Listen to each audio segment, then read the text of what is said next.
रूस से भारत के लिए खुशखबरी। पीएम मोदी की बात मान गए पुतिन। रूस यूक्रेन जंग के बीच कैसी डील।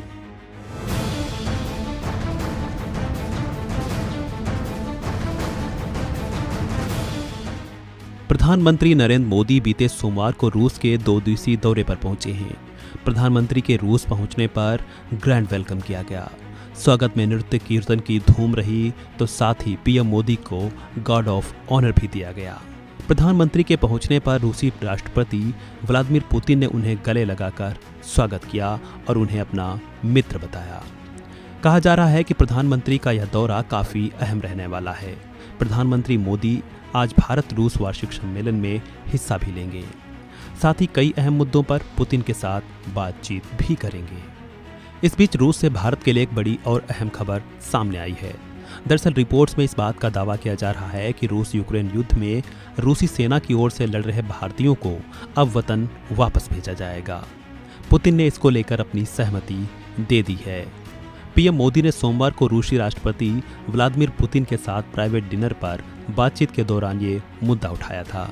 राष्ट्रपति पुतिन ने भी पीएम मोदी की बात को मानते हुए रूसी सेना में फंसे भारतीय युवाओं की वापस स्वदेश भेजने का फैसला लिया है। रूस यूक्रेन युद्ध में कई मोर्चों पर भारतीय नागरिक भी लड़ाई लड़ रहे हैं, जिसमें से कई ने जान भी गंवाई है, जिसके चलते भारत सरकार की चिंताएं बढ़ी हुई हैं और इसी को देखते हुए प्रधानमंत्री ने पुतिन के सामने यह मुद्दा उठाया, जिसको लेकर रूस ने कहा है कि वह उन भारतीयों की अब छुट्टी कर देगा। 4 जुलाई को विदेश मंत्री एस जयशंकर ने भी अपने एससीओ सम्मेलन से पहले रूसी समकक्ष सर्गेई लावरोव के सामने भी इस मुद्दे को काफी गंभीरता से उठाया था। कहा जा रहा है कि रूसी सेना में करीब 30 से 40 भारतीय नागरिक जंग लड़ रहे हैं।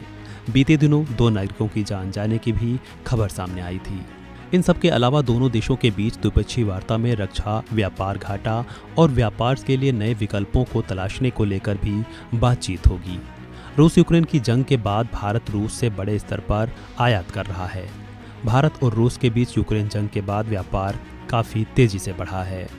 वित्तीय वर्ष 2023-24 में दोनों देशों के बीच 54 लाख करोड़ रुपए का व्यापार हुआ था।